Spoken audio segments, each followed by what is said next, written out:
You are now fucking listening to the Two Clouded Mind Show with Chris. What would it take for Ryan to suck a dick? And Ryan. Oh God, he just coughed all over me. With special guest appearances, unique games, and contests. Give us a goddamn call. 669-241-2420. Or stalk us like your girlfriends do. On Facebook and Instagram at the Two Clouded Mind Show. Let's get fucking clouded. It's the Two Clouded Mind Show.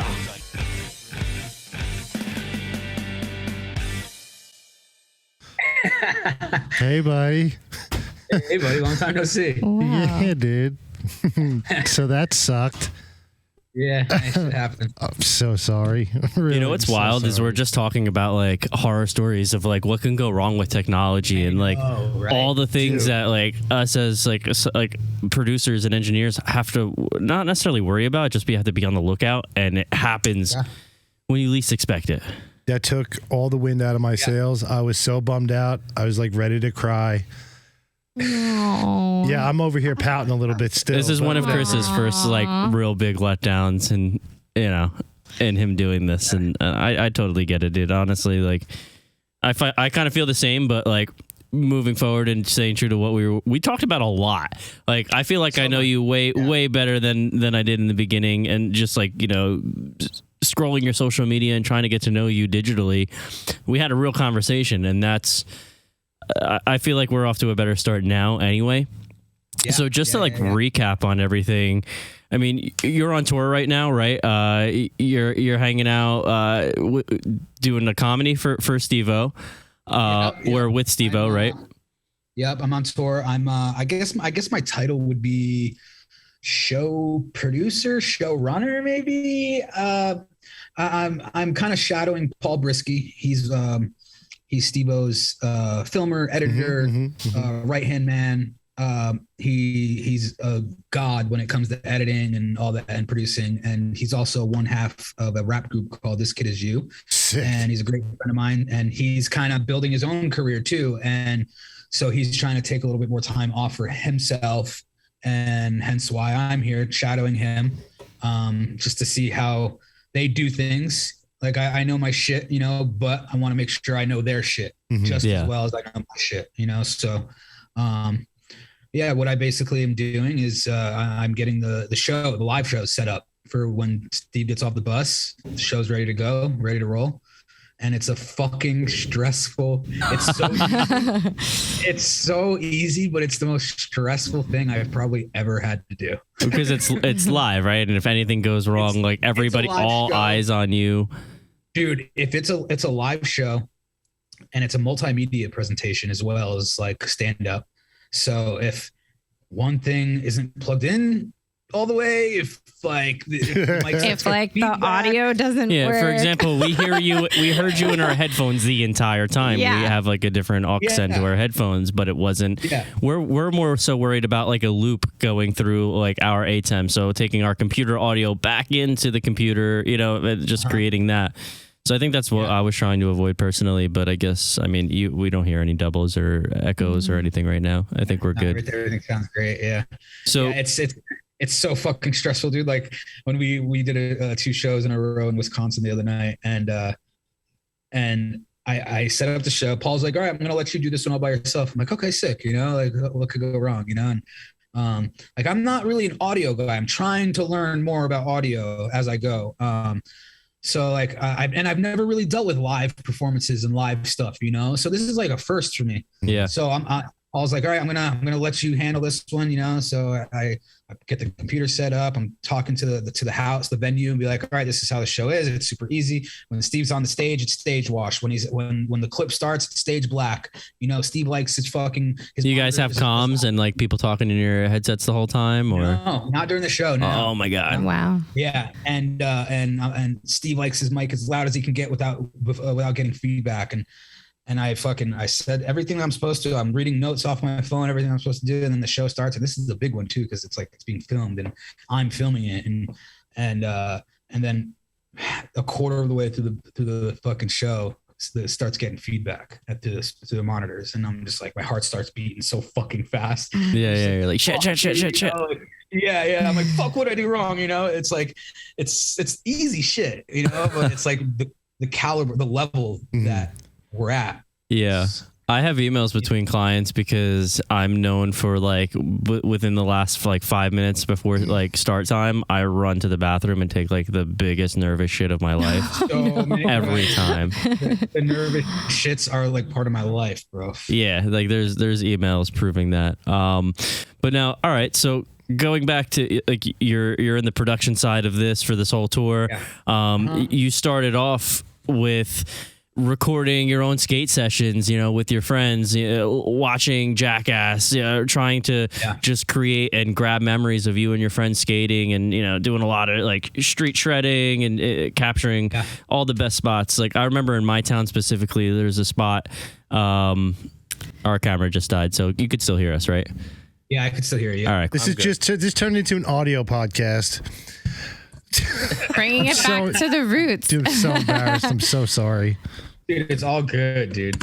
Now I got a question for you. Now, when you when you were filming skate videos when you were younger, is that the same crew that you're filming now, like the Too Stupid to Die crew, or is this a totally different bunch of guys?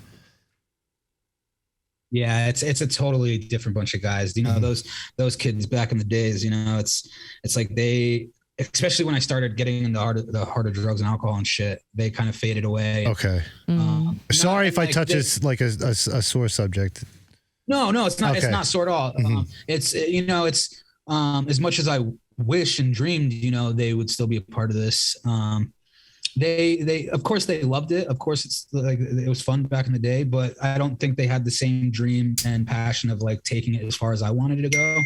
You know, I think to them it was more of like, oh, we're just a couple of friends like having fun after we get out of high school, you know, or oh, we're bored, let's go film, you know. I think my vision for it was a lot deeper and a lot further than what they anticipated, and you know, and then like things change too, you know. They get older and they have careers and families. Yeah, of course. The white picket fence and shit like that. You know, and not all of us dream of that shit. Yeah. Yeah. For me, it was never a white picket fence and family and granted that shit would be nice, you know. But the vision I have such a tunnel vision right now. Like I was like, I know what I want. I'm fucking going for it. And eventually I do want kids. I do want a family. I would love that white picket fence. But I just don't really see it happening anytime soon, especially nowadays, dude. It's like I'm never really in the same state for more than a month. Yeah. You know, so it's like I'm constantly on the move. I'm constantly filming. My lifestyle and career choices have scared a lot of women away. Yeah. I've dealt with a gnarly heartbreak last year, and because of what I do, and no, it's shit happens, and yeah, and it's I speak to those guys to the old crew, you know, and they always say, dude, it's crazy. Like we were watching CKY videos in your basement. And now you're doing it. Do you feel like any resentment from them at all? Like, no, not one bit. No, they're all just super happy for me. You know, I've tried to involve one of my other best friends. I've tried to, you know, remember how I was talking about that dude, my other best friend who passed? There was another one. It was 3 of us, and John passed. Tom ended up doing some prison time, and I was doing my own homeless drug addict thing. Yeah. And he ended up doing like 5 years. He got out, got sober, found God, and started becoming like a really good human, you know. And when I started building this life, I was like, fuck, dude, nothing would mean like it would mean the world to me if I could bring in my best friend and introduce him to this life, you know? Yeah. And I tried it and it just didn't seem to work out the way that I had visioned it and would hoped it to. And well, let me ask you this, because of the lifestyle that you know were living. I know that before when we talked, you mentioned more so of like a lot of your personal connections and your ties with people kind of like dithered away, and you didn't really have that. So reconnecting with your friends from the past, where you used to record all these videos pre-addiction, was it like basically trying to bring like a friend in and relearning and meeting a new person, or was like your friendship still there? That's a great fucking question, dude. Some of them, the friendship was still there. It was like a day that didn't go by. Most of them, it was kind of weird. I'll be honest. But that's okay. People change. Yeah. It's a new chemistry. Yeah, well, they're giving you a second chance too, also in a way by, Right. putting their time with you. And to be honest, like a lot of people were weary of like letting me back in their lives because they knew all the shit that I was doing, and I don't blame them. Yeah. And then also a lot of people thought I was dead. Wow. Well, even your name changed. So yeah, a lot of people thought I was dead, and it's now I can laugh at it, but it's like, imagine seeing imagine thinking one of your really good friends was dead, and then like years later you just see him on TV. Yeah, right. That's mind blowing. I'm like, oh, you son of a bitch. Yeah. Yeah. It's like I thought this dude died, and now he's filming with Bam. What the fuck? Is this a dream? Yeah. Yeah. It's. I think that's fucking hilarious. But yeah, a lot of people thought I was dead. I was dead. Yeah. And I mean, I've gotten that too. I've gotten that from a lot of people that I haven't talked to in years. They're like, dude, like seriously, we thought you were dead. And I'm like, oh, well, thanks for trying to reach out. Like, because I didn't have social media. I didn't build a social media until I started filming with Zach, because he made me. No, he was. Yeah, going into that, like when you started creating like your new social media with your new name and like your new life and all these things happened, like people that when you started reaching out to, obviously, like you never forget where you came from. You start reaching out to old friends and people that you hung out with. Were they like, aside from, oh, I thought you were dead, were they like skeptical on if it was even really you? Like, another good question. Yeah, I think there was a lot of skepticism. Again, like people knew my history too. People knew the things that I've done, the people that I've hurt. So I guarantee people were probably like, oh, this is just probably another scam. Yep. Again, I don't blame them. But then I think once the word started getting around that, like I was getting sober, people slowly started to with guards up, letting me back in their lives, and then once like I think once the video started going viral and people seeing me filming with idols of mine and people, it was a constant thing. It was like DMs like, dude, I always knew you would make, like people that didn't even talk to in high school. Just like affirmations. It's like, it's like, bro, I always knew you'd make it, dude. Like you had the dream of being famous since you were in 7th grade. I fucking knew it would happen. So I have a question for you, actually, because we were saying like all these people may have been skeptical letting you back in their lives. Did you feel that way once you got famous? Because then it's like, how do you know these people really wanted to be your friends? Yeah, all of a sudden you got like 100 new best friends. Like, yo, man, remember me from back in the day? Come on. Yeah. Dude, it's people coming out from the woodworks. I think I'm very good at like determining who's there for the right reasons. Right. Yeah. You have a good like radar for that. Yeah, 100%. And you could read that shit right away. Oh, dude, right away, bro. Like they're like the worst is with like girls, dude. I was just gonna say probably with girls. Yeah, it's like kind of gross that like I'll meet up with a chick or something. I'll take her back to my house, and like in my office, in my editing bay, I have just pictures of either people that I've worked with or stunts, or like for example, I have like me and Eric Andre, or me in Knoxville, or me, and all over my office walls. And like this one girl, I was like, yeah, this is my office, and she goes in, looks at all the pictures, and dude, we've known each other for maybe 4 hours. Yeah. And she's just like, oh my God, you need to introduce me to Eric Andre. God. Let me get right on that. I'll call him. Here you go. There's the door right there. Get the fuck out of my house. It's like, I'm like, okay. No. We could still have sex, but after this, it's like it's not happening. Yeah. It's like, it's like kind of gross how it's like you couldn't like even wait to the second date, maybe like the second time. Yeah, that's so be tacky. more organic. At least give me like the day out of it. Yeah, but no, it's funny that you bring up this topic, man, because just these past few weeks I've been getting a lot of DMs from people that I haven't talked to in a long time asking me for money. What? Yeah, and it's funny because people think that like because you're on TV or because like you're big on social media or something, everybody thinks you're fucking rich. Yeah. It's not the case. It's not the case at all, dude. It's like the exact opposite. Like we're struggling just like you are. But like probably even more because we're not going for the consistent paycheck weekly. Exactly. Like most people are. Like we live off project to project, even if that project pays, dude. A lot of the times, like a lot of the shit that we do, we don't get fucking paid. We pay out of our own pockets to build a slip and slide loop that costs maybe $3,000. Yeah. And wait on the return if it blows up. Yeah. And most likely it's like my YouTube, I don't get I just started a YouTube like a year ago, so I'm not monetized yet. Like Zach's page is monetized, but still it's like, I don't go into a video thinking I'm going to make all this money back from it. I go into a video because it's like, okay, I have this fucking crazy idea. I love it. And I want to do it. So I do it and I want to make people laugh. If it monetizes from it, that's great. My thing is I want the right person to see it. Yeah. Like if the one person that matters sees it, that's all I care about. Yeah. I don't care if but I also have to be very careful. Like, okay, this video is going to cost me $2,500. Yeah.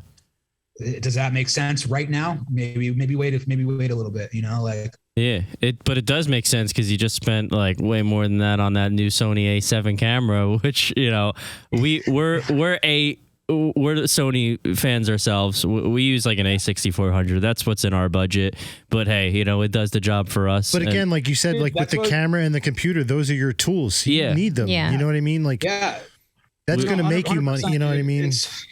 I mean, the Sony A6400, that was my first Sony that I love this fucking camera, dude. This camera is mint. It's so easy to use. It's awesome. Yeah, plug and play for real, for the most part. Yeah, and then I went from that to the A6500, and then I bumped up to the A7 III, and then I just got the A7S III.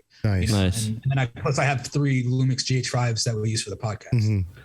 So it's like never in a million years, dude, that I think I'd have fucking $25,000 worth of just cameras, never mind audio equipment, computers, all my own editing bay. Tell me about it, dude. We were using the Rode Procaster just like everybody else is using. Then on a whim, I was like, I'm going to buy a $4,000 mixer.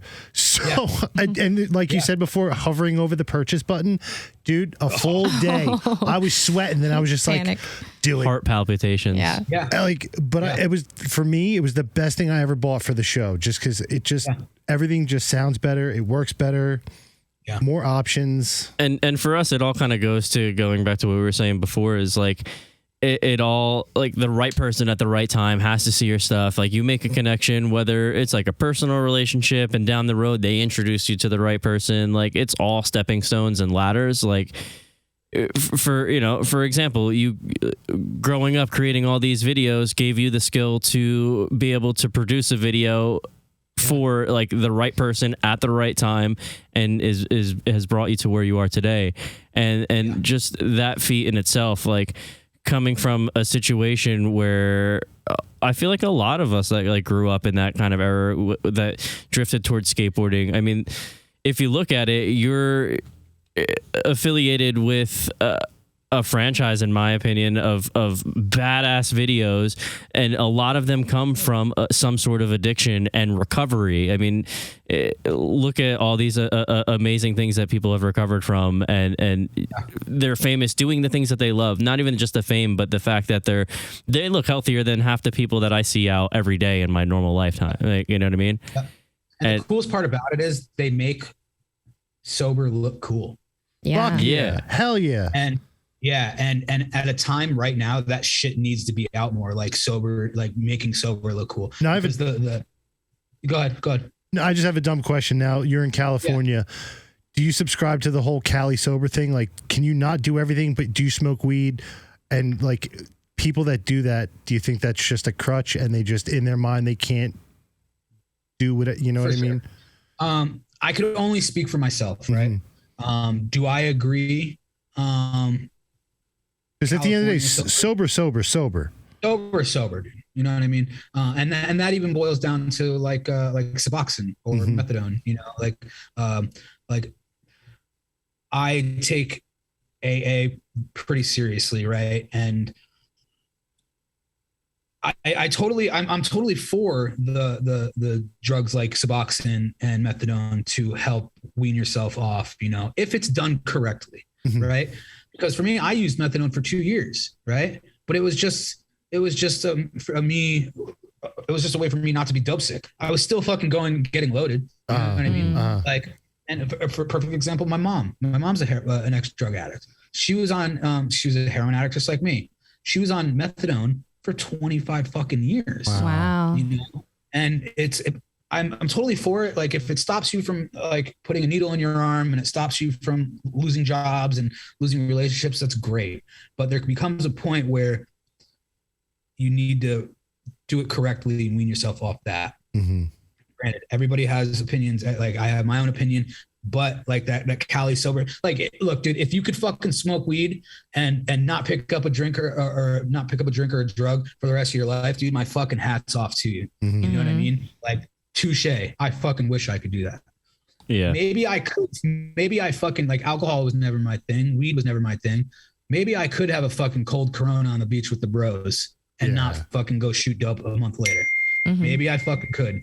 But why risk it? Why even take the chance? It's not worth it. Yeah, dude. It's not worth it, dude. It's like, and then like I see all these people like when like there's a couple of dudes on the bus that drink. They're young dudes, you know, right? So they're like, oh, let's go out, let's enjoy this, let's enjoy the town, let's go to the bar. Like, all right, yeah, cool. Like I'll come, you know, I'll have like a LaCroix or something or a fucking Shirley Temple, whatever, just to fit it and look cool or whatever, right? Dude, I love going to a bar and ordering a Shirley Temple with face tattoos. They look at me like, what? And I'm like, yeah, I want a Shirley Temple, please. Yeah. And then, but by the end of the night, dude, everyone's pissed drunk. Yeah, and it's like annoying. And then I'm like, dude, thank God I don't drink like this anymore. You know, like it's like I said, dude, if you could fucking have a cold brew with the boys and not go back to shooting dope, dude, my fucking hat is off to you. You know, like now. But if you're a real deal fucking addict, a hope to die junkie, and you fucking start smoking weed or drinking, I personally think you're gonna end up back to where you started eventually. Now, a bit of a personal question. You just said that your mom was into the heroin and everything like that. Yeah. Did you see that growing up, and did that influence you? Because when you had said that, I got chills, because when I was born, I technically was addicted to heroin because my mom was, and, you know, I ended up losing her at a young age and whatever. Yeah. But I just, for the longest time, I guinea pigged myself, and I would try different drugs to see what the appeal was. For sure. And it just, I don't know, it just didn't, like, I never understood it. So, like, did that play an influence in your life? That's another great fucking question, dude. So, my mom was a heroin addict. My uncle was a heroin addict.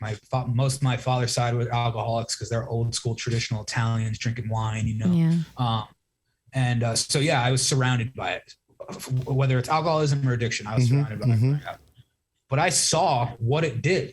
Like, I saw what it did to my uncle spending years in prison. I saw what it did to my mom fucking, like my father passed when I was 2. So it's just me and my mom's growing up.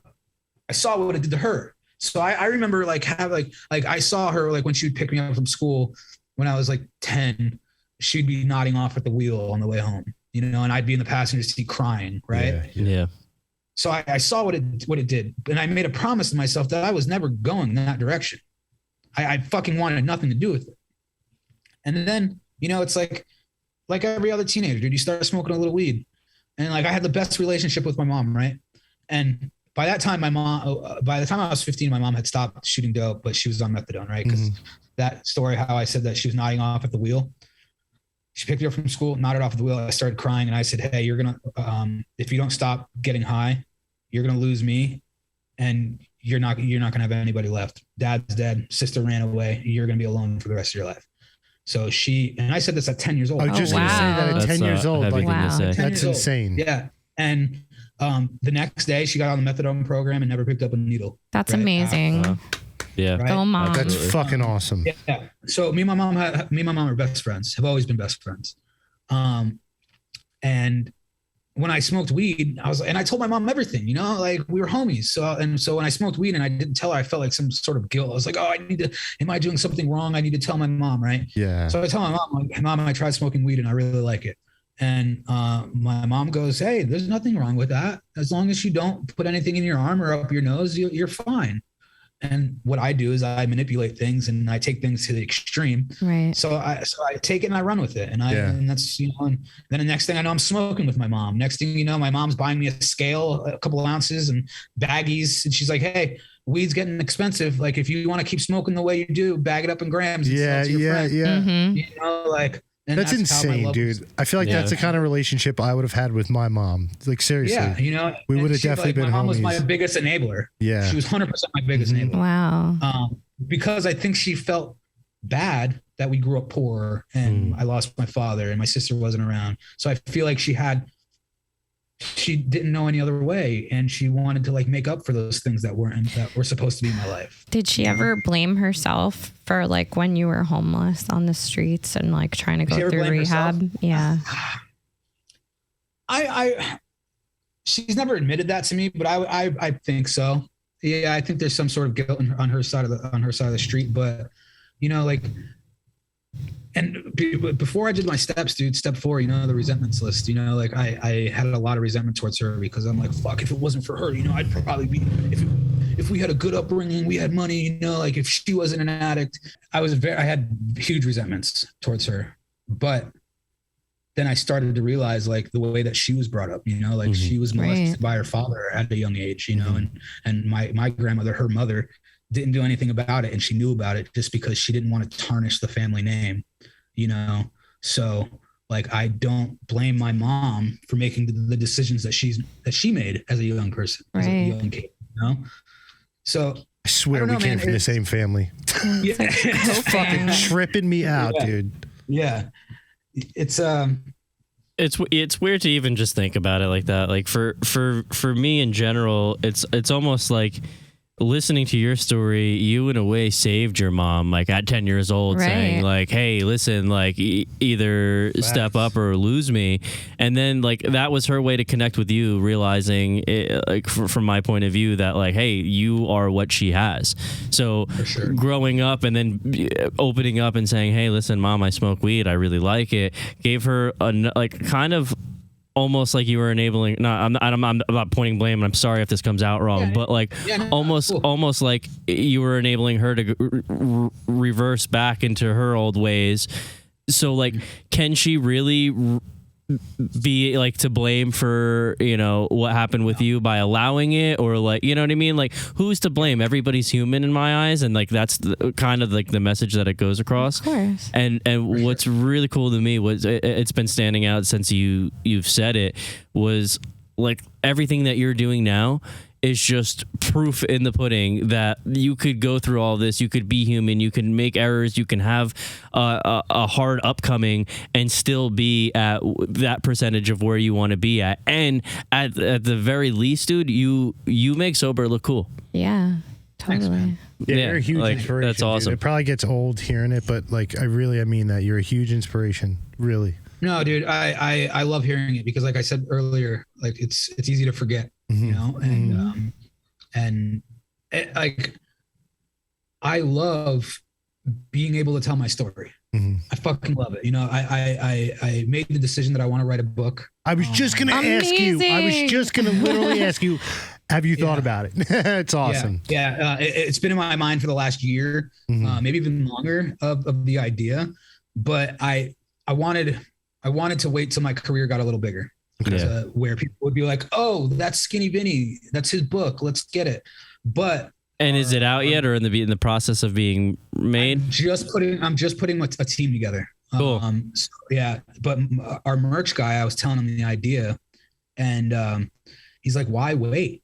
He's like, "You could reach someone now. Your story is insane. Why fucking wait?" You know, and like it has like. Because I was thinking, you know, my brain always like, oh, top seller, fucking Barnes and Nobles, all this shit. But then he came out, he was like, dude, it could be in rehabs, it can be in detoxes, it could be in all these fucking places. Yeah. Your story is insane, you know? So him saying that put a lot of things in perspective for me, and it, like, started spinning the wheels again. And just like 2 days ago, I called my manager and I was like, hey, let's fucking do it. That's awesome. So I gave him the green light to start looking for a team. Now, starting all of this, are you going to be more like on the hush about it, or are you going to be promoting it on your social media? I'm going to be on the hush about it for a little bit. Like I have the name, and the name is fucking amazing. Don't tell us. Don't tell us. Yeah. Don't say I'm anything. I'm not saying it. 'Cause I'm trademarking it. I'm fucking everything. Don't say a fucking word. We don't want to be blamed for that. Yeah, dude. Like when I called my manager, I was like, where were we? We were in Milwaukee, and just a couple days ago, and when I called him, I was like, I want to tell you the name. I walked over to like an alley, and I was just like, the name is this, you know, like, but don't fucking tell it. Yeah. You're the only person. Yeah, because it's that, dude. I'm That's so awesome. stoked I came with it. Oh, I love that.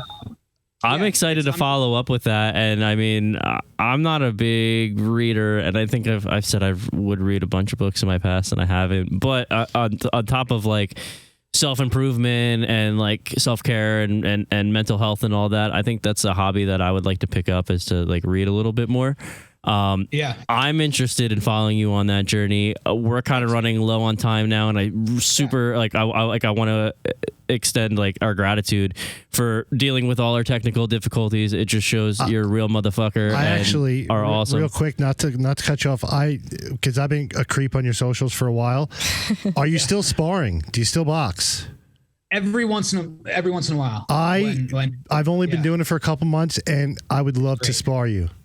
That would be so sick, dude. And dude, we could do it for my belt.